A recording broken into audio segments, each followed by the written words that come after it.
Bonjour, regardez Tesla Geek.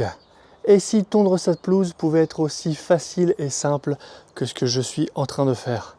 Eh bien, c'est la promesse du dernier produit que j'ai reçu. Mais avant ça, je vais vous parler de comment moi je dois tondre ma pelouse. Je commence par sortir un long câble qui peut me permettre d'aller avec la tondeuse dans tout mon jardin. Il faut le démêler, il faut le brancher. Ensuite, je dois sortir ma tondeuse. Elle est stockée dans mon garage. Elle est stockée pliée pour prendre moins de place parce que j'ai pas beaucoup de place dans mon garage, donc elle est dans son carton d'origine. Il faut que je la sorte, que je la ramène dans le jardin, que je la monte, que je l'assemble. Et ensuite seulement, je peux commencer à tondre en faisant bien sûr attention au câble électrique. Et puis de temps en temps, il y a quand même des petits objets qui viennent, il y a le câble qui traîne. Donc voilà, ça prend un peu plus de temps que ce que ça pourrait, surtout qu'après je dois re-remballer ma tondeuse, la remettre dans le garage, et ça aussi ça prend un petit peu de temps. Vous ne vous en rendez peut-être pas compte, mais là je suis en train de tondre ma pelouse.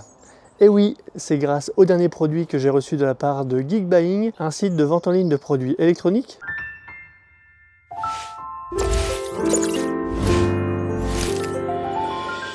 Alors est-ce que ce robot tondeuse équipé d'intelligence artificielle avec des capteurs, une puce GPS et aussi des caméras va-t-il pouvoir me permettre d'éviter la corvée de passer la tondeuse tous les 2-3 semaines, tous les étés? Eh bien réponse dans cette vidéo. On va commencer par le déballage, on verra l'installation et puis après on fera une démonstration ensemble. Je découvre vraiment ce produit, je suis super content de pouvoir tester ce type de produit. Je suis vraiment très curieux de voir de quoi est capable cette intelligence artificielle. C'est une tondeuse qui ne nécessite pas de venir mettre un fil pour détourer tout le terrain. Elle est censée le détecter d'elle-même. Elle est censée aussi détecter des objets qui pourraient y avoir au milieu du jardin. Donc ça aussi, moi, ça me concerne. Très curieux de voir de quoi cela est capable. Alors ça ne me paraît pas aussi compliqué que la conduite autonome des Tesla, mais quand même, dans un jardin, eh bien, il y a quand même pas mal de trucs, notamment dans le mien. Mon jardin, le voici, il n'est pas très grand, il doit faire 100-120 mètres carrés, mais il y a pas mal de choses dedans. Déjà, il y a des panneaux solaires. Alors certains sont vraiment posés comme ça au sol, ils empiètent quand même pas mal sur la pelouse. D'autres sont un peu plus contre le mur ici. On va voir comment le robot va détecter ça, éviter ça. Ici, j'ai des petits câbles sur le côté. Donc ça, il va falloir que je fasse un petit peu attention. Certainement que je les cale un peu plus contre la clôture. Peut-être que je devrais les enterrer un petit peu.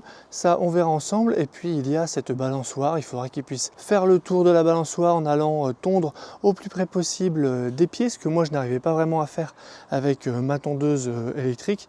Vous le voyez peut-être, là il y a des petites touffes d'herbe qui dépassent. Donc voilà, j'ai un petit jardin, j'ai une pelouse qui n'est pas non plus des plus belles. Là-bas, j'avais des panneaux qui prenaient de la place, notamment là-bas au fond. J'ai pendant longtemps eu un panneau, donc toute l'herbe a disparu. Donc il va falloir que je ressème pour refaire quelque chose de correct. Et là, il faudra que, pareil, j'entretienne un peu tout ça. Allez, on va tout de suite aller déballer le GoatBot. Goat comme chèvre, mais aussi comme greatest of all times. On verra si c'est vraiment le meilleur de tous les temps ou si c'est la meilleure des chèvres robots.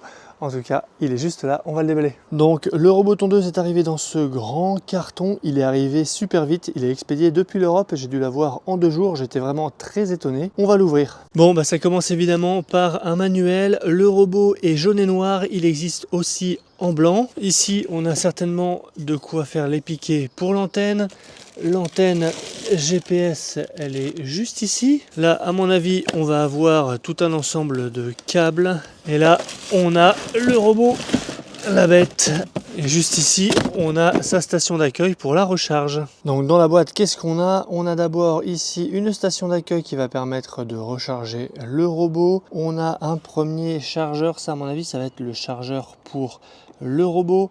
On a aussi une prise secteur ici, à mon avis ça va être pour l'antenne. On a ensuite 2 câbles, un ici, un là-bas. À mon avis il y en aura un pour l'antenne si on veut la déporter de la station et une pour l'alimentation si on veut la déporter elle aussi de la station. L'antenne elle est juste là. On a ici un ensemble de petits de vis qui vont aller dans la terre pour fixer la station d'accueil. Vous voyez on a des trous juste là. On a aussi ici je sais pas comment dire, une pique pour venir installer l'antenne. L'antenne, on avait donc 2 piquets que j'ai juste là qui sont en métal bien solide, donc ça on verra. Et puis évidemment il y avait dedans le robot. On va rentrer un peu plus en détail. Vous le voyez, il est quand même assez costaud, assez voyant. On a des roues à l'arrière qui sont en plastique, un petit peu caoutchouté. Non, c'est du caoutchouc très très dur, cranté, donc ça va permettre de bien évoluer sur tous les terrains. Sur le dessus, on a un gros bouton stop pour l'arrêt d'urgence, un bouton ici sans doute de réglage, différents boutons ici pour contrôler avec un petit écran et des petites diodes. À l'avant, juste là, on a des capteurs, des caméras qui vont permettre de détecter les objets. Maintenant, si on regarde sur le dessous, comment ça se passe? On a deux roues directrices juste là, qui n'ont pas de crampons, donc qui sont lisses. Ici, on a la grande roue qui va tondre avec 3 lames dessus. Vous voyez, 1, 2, 3. D'ailleurs, je ne vous ai pas montré, mais il y avait une boîte avec des lames de rechange et des vis de rechange. On voit donc que par rapport à la taille du robot, c'est finalement toute cette partie-là qui va permettre de tondre. Donc, de chaque côté, on a une zone qui ne pourra pas être tondue, notamment sur les pourtours. Donc, si on a un mur qui vient juste là, on voit qu'il y a à peu près ici 6 cm qui ne vont pas pouvoir être tondus. Ça, c'est plutôt bien pour mes câbles de panneaux solaires. Si je les mets dans cette bande de 6 cm, ça devrait bien se passer. Mais bon, il faut quand même que je fasse attention. Bon bah voilà pour le déballage. Maintenant, je vais ouvrir le manuel d'utilisation pour voir quelles sont les étapes d'installation et de paramétrage. Déjà, premier bon point, le manuel est en français. On a des schémas qui sont assez explicites, qui sont très clairs. Regardez, c'est plutôt bien expliqué avec à la fois des photos et des schémas. Je pense qu'on devrait réussir à s'en sortir. J'ai commencé à l'installer, j'ai mis la station juste là, j'ai mis l'antenne juste là, il faut que ce soit bien dégagé. Pas d'arbres, pas de maison trop haute. Bon, par rapport à mon jardin, je vois pas trop où je pourrais le mettre facilement sans devoir vraiment tendre le câble et tout ça. Donc on verra. Là, je fais une première installation comme ça ici. Chose intéressante, on n'est pas obligé d'utiliser le chargeur qui est juste là pour l'antenne. À partir du moment où on branche l'antenne directement sur la station d'accueil, on n'a pas besoin, l'alimentation est prise directement sur la même alimentation que la station d'accueil. Bon allez, on va demander au robot d'aller se recharger.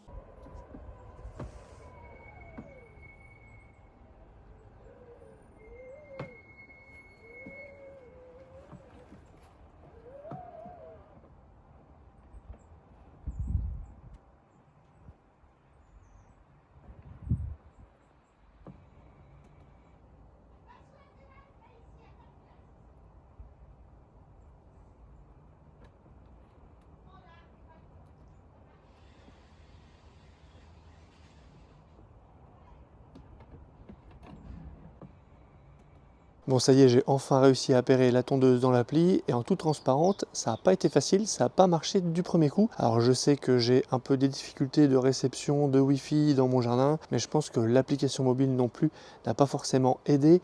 J'avais l'impression qu'en fait, il y a certaines actions qui se faisaient, qui m'affichait que ça ne marchait pas et donc je revenais en arrière et quand je le revenais à l'étape où j'étais, finalement ça s'était fait. Donc voilà, au niveau de l'application mobile, ça n'a pas l'air de se synchroniser très bien sur la partie configuration appairage, mais bon, ça y est, la tondeuse est dans l'appli et donc maintenant ce qu'on va faire, c'est qu'on va créer une carte. Donc il faut aller dans une section dédiée de l'appli, tourner son téléphone, se connecter en Wi-Fi sur le Wi-Fi de la tondeuse et là on va pouvoir la contrôler avec un peu comme une manette de jeu vidéo.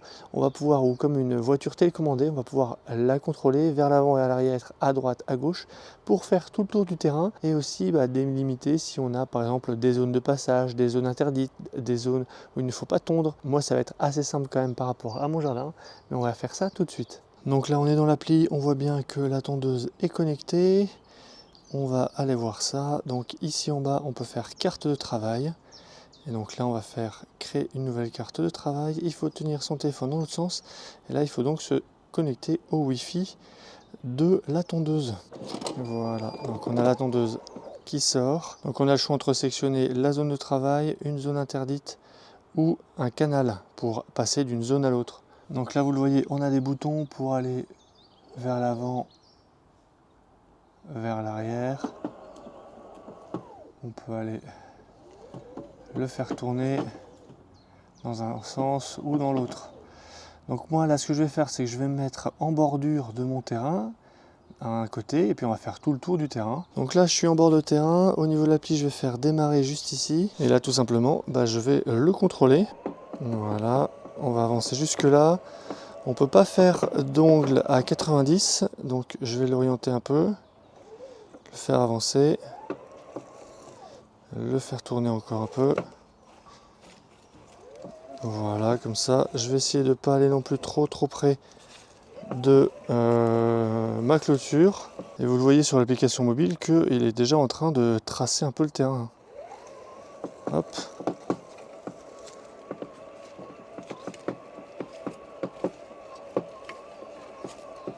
Faut être assez délicat quand même, hein. Là on arrive vers mon panneau solaire, le premier. On va se décaler un peu, pas trop. Voilà. Et donc ici, eh bien, on peut appuyer sur fin. Donc moi j'ai rien d'autre à ajouter, donc je peux faire compléter cartographie. Et là effectivement sur l'appli, j'ai bien une carto qui a été créée. Donc cette étape on n'aura à la faire qu'une seule fois et je pense que c'est quand même plus ludique et plus simple que de devoir poser un fil qui ferait tout le tour de mon terrain, de mon jardin, comme ça peut l'être avec d'autres robots. Là c'est quand même vachement plus sympa. On le fait qu'une seule fois, c'est assez facile de prendre en main, je pense qu'il faut prendre son temps. Alors oui, si on a un énorme terrain, forcément ça va être long, mais mettre un fil sur un très grand terrain, ça aussi c'est long. Donc voilà, je pense que c'est quand même à la portée de tout le monde. J'ai volontairement pas mis d'exclusion au niveau de la balançoire. On va voir comment il va se comporter, est-ce qu'il va la détecter de lui-même, est-ce qu'il aurait fallu que j'interdise certains endroits comme chacun des pieds. Mais bon, là on va voir comment il va faire pour gérer tout ça. Ce que je vous propose, c'est de lancer tout de suite une tonde depuis l'application mobile. J'ai réglé sur 2,5 cm de hauteur de coupe. On va voir ce que ça dit. Là, j'ai des endroits où c'est quand même un peu plus haut, d'autres où c'est pas forcément plus haut, donc on verra. Donc là, sur l'application mobile, c'est très simple. On a ici des paramètres, réglages généraux. Donc là, c'était 3,5. Je vais mettre un peu moins. On va mettre 3 cm de coupe, enregistré. On entend que c'est pris en compte. Capteur de pluie, j'ai mis oui. Lumière, j'ai mis non. Voilà. Donc là, maintenant, ce qu'on peut faire, c'est revenir ici et bien, tout simplement lancer la coupe. Et là, on voit le robot qui se met en marche et qui commence.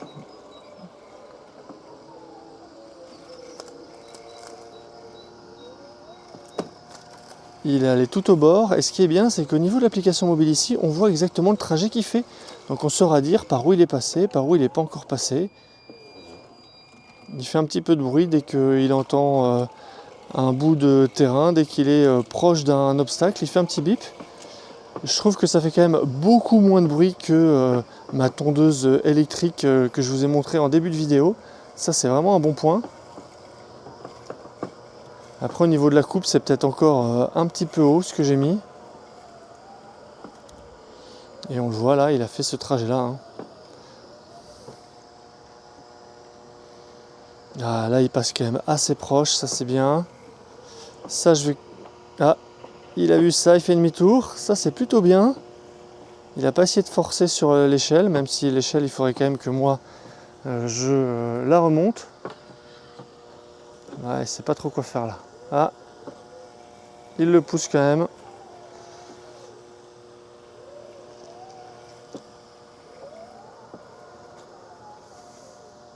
Bon allez, ce que je vous propose, c'est de le laisser travailler. On va voir peut-être dans 15 minutes, une demi-heure, ce qu'il a réussi à faire. Je trouve ça très bien qu'on puisse suivre sur l'application mobile là où il est passé. On fera un peu le bilan tout à l'heure. Est-ce que tout ce qui est bleu ici sera en noir ou pas?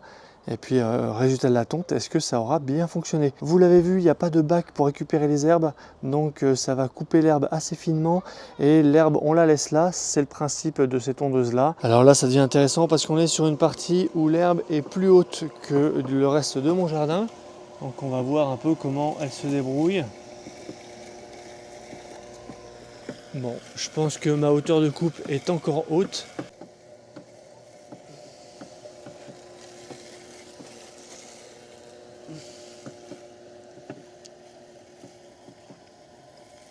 Alors premier retour sur cette première utilisation, et bien déjà sur la partie navigation, reconnaissance des obstacles et puis tonte, chemin de tonte, je trouve qu'il s'en est plutôt bien sorti. Il a d'abord été voir un peu sur le côté et puis après il a fait vraiment des longueurs aller-retour sur le jardin et après il allait faire des petites finitions. Il a bien longé le long de mes panneaux solaires sans monter dessus, sans les abîmer. Il les a contournés mais en restant quand même assez proche. Donc moi je trouvais ça quand même pas mal. Après sur la partie tonte, bah là j'étais un peu déçu parce que je trouvais qu'il n'avait pas tondu vraiment hyper bien. Et en fait j'ai vérifié les réglages, j'ai été réglé sur 51 mm de hauteur de coupe. Donc effectivement c'était normal qu'il coupe 3 fois rien. Pourtant j'étais persuadé de l'avoir réglé à 35. Donc est-ce que c'est moi qui ai merdé au moment du réglage? Sans doute, j'essaierai de retrouver le rush pour vérifier ça parce qu'il me semble avoir filmé. Donc là, je l'ai remis sur 25 mm qui est le plus court et je lui ai demandé de refaire une passe. Donc là, il est en train de tourner, peut-être que vous l'entendez.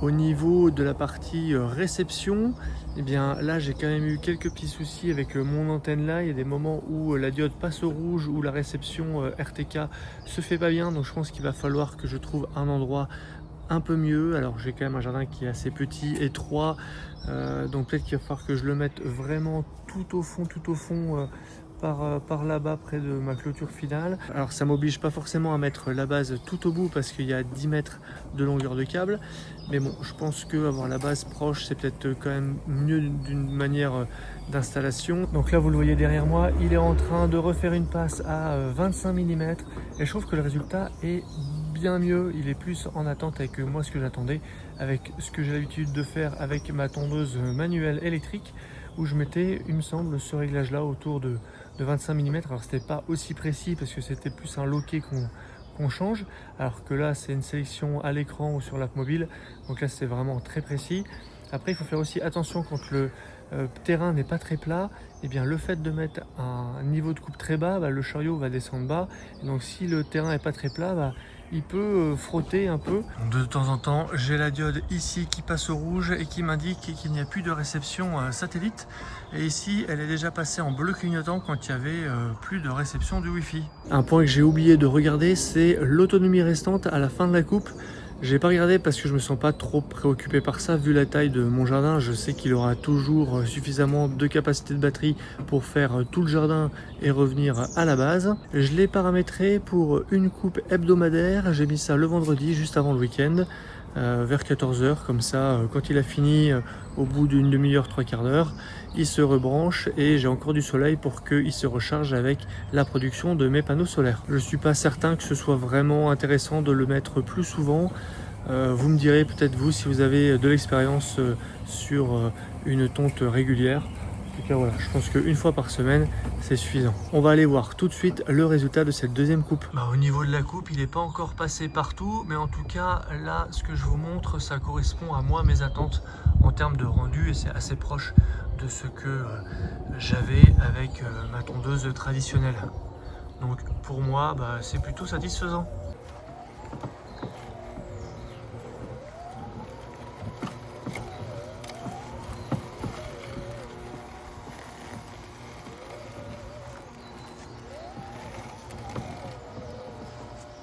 Alors on va faire un petit test de détection d'obstacles. Je vais lui jeter ça devant lui.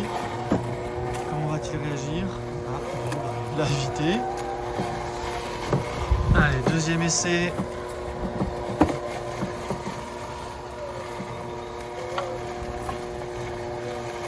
Bon. La petite boîte en carton. La petite boîte en carton. Elle l'a un petit peu gêné, mais il a réussi à le pousser. Donc là, eh bien, il en fait le tour. Et il va recommencer. Allez, on va refaire un test.